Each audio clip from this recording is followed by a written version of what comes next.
నమస్కారం.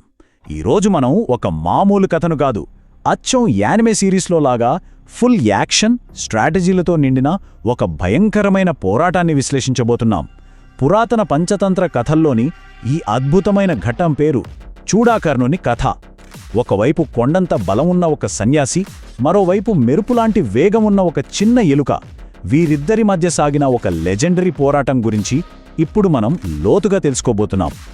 అసలు ఒక్కసారి ఊహించండి, ఒక చిన్న ఎలుక అంత పెద్ద సన్యాసిని ఎలా ఓడిస్తుంది? వినడానికి ఇదొక ఇంపాసిబుల్ టాస్క్ అనిపిస్తుంది కదూ. ఒకవైపు భారీ ఆకారం, ఎంతో శక్తి, మరోవైపు కేవలం కొన్ని అంగుళాల పొడవుండే ప్రాణి. కాని ఇక్కడే అసలు ట్విస్ట్ ఉంది.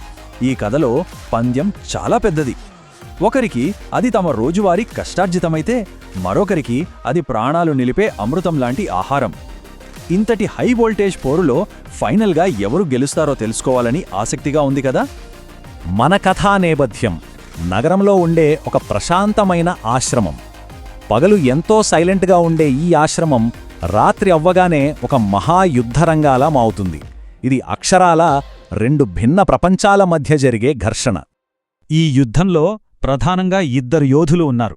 ఒకరు మన చూడాకర్ణుడు, పగలు కష్టపడి తెచ్చుకున్న భిక్షను ఎలాగైనా కాపాడుకోవాలని తప్పించేవాడు, కాని ఆ ప్రయత్నంలో అప్పటికే ఫుల్ ఫ్రస్ట్రేషన్లో ఉన్నవాడు. మరొకరు మన హీరో అనండి, విలన్ అనండి, అదే హిరణ్యకుడు అనే ఎలుక. భయమనేది దీని డిక్షనరీలోనే లేదు. పైగా మెరుపులాంటి వేగం, ఎప్పుడు ఆకలి. వీరిద్దరి సైజ్, బలం, గోల్స్ అన్నీ పూర్తిగా ఆపోజిట్. ఇక చూడాకర్ణుడు తన ఆహారాన్ని కాపాడుకోవడానికి ఒక అద్భుతమైన కోటను నిర్మించాడు. అదే ఈ చిలుక కొయ్య. ఇది గోడకు చాలా ఎత్తులో ఉంటుంది. నేలమీద తిరిగే ఒక చిన్న ఎలుకకు అది ఆకాశమంత ఎత్తులో ఉన్న ఒక అజేయమైన దుర్గంలాంటిది. సన్యాసి తాను తినగా మిగిలిన ఆహారాన్ని ఆ పాత్రలో పెట్టి ఎవరికీ అందకుండా ఆ చిలుక కొయ్యకు తగిలించేవాడు. సామాన్యంగా ఏ ఎలుకైనా అక్కడికి చేరుకోవడం ఏమాత్రం సాధ్యం కాదు. సరే, సూర్యుడు అస్తమించాడు. ఆశ్రమంలో చీకటి పడింది. ఇక అసలు ఆట మొదలవుతుంది. ఈ రాత్రిపూట దొంగతనం ఎలా జరుగుతుందో తెలుసా? ఒక్కసారి ఈ సీక్వెన్స్ గమనించండి. స్టెప్ 1, సన్యాసి జాగ్రత్తగా పాత్రని ఎత్తులో వేలాడదీశాడు.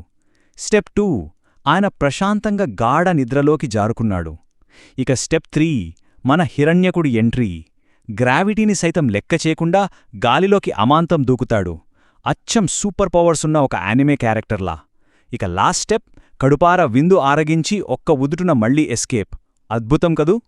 కాని ఏ యాక్షన్ సీక్వెన్స్లో అయినా ఒక చిన్న మిస్టేక్ జరుగుతుంది కదా. హిరణ్యకుడు ఎంత పెద్ద యాక్రోబాట్ అయినా ఆ మూత తీసే తొందరలో చిన్న సౌండ్ చేస్తాడు. ఆ నిశ్శబ్దమైన రాత్రిలో ఆ చిన్న టంగ్ అనే చప్పుడు చాలు నిద్రపోతున్న సన్యాసిని రాక్షసుడులా మేల్కొల్పడానికి. గదిలో ఒక్కసారిగా టెన్షన్ పెరిగిపోతుంది. నిద్రలేచిన చూడాకర్ణుడు అలా ఊరుకుంటాడా? ఏమాత్రం లేదు. కోపంతో తన చేతిలోని కర్ర తీసుకుని చీకటిలో ఎడాపెడా గట్టిగా కొట్టేస్తాడు.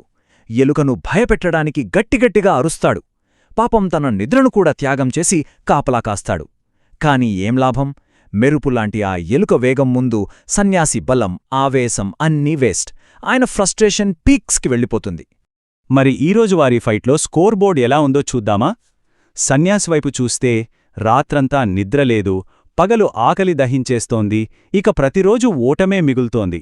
అదే ఎలుకవైపు చూస్తే కడుపు నిండా భోజనం, full energy and daily victory.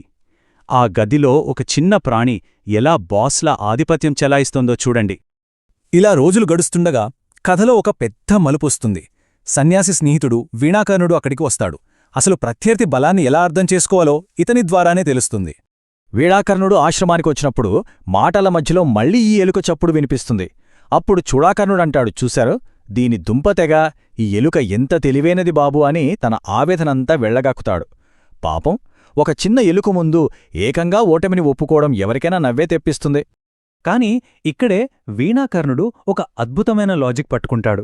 కారణం లేనిచో కార్యము పుట్టదు అంటాడు. అంటే without a cause an effect is not born అని. ఒక్క నిమిషం ఆలోచించండి. ఇక్కడిదాకా ఒక ఫిజికల్ కామెడీ ఫైట్లా ఉన్న కథ సడన్గా ఒక పెద్ద మిస్టరీగా మారిపోతోంది. ఆ ఎలుకకు అసలు అంత పవర్ ఇలా వస్తోంది? వీణాకర్ణుని విశ్లేషణ ఎంత బ్రిలియంట్గా ఉందో చూడండి. సాధారణంగా ఒక ఎలుక ఎలా ఉంటుంది?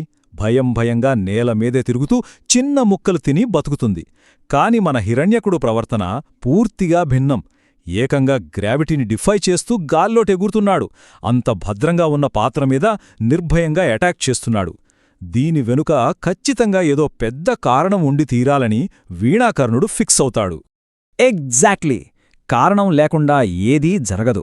బయటకు కనిపించే ఇంతటి అసాధారణమైన ధైర్యానికి అంతర్గతంగా దాగియున్న ఒక బలమైన ఆత్మవిశ్వాసం లేదా ఒక దాగియున్న సంపద కారణమని వీణాకర్ణుడు పర్ఫెక్ట్గా కనిపెట్టేస్తాడు.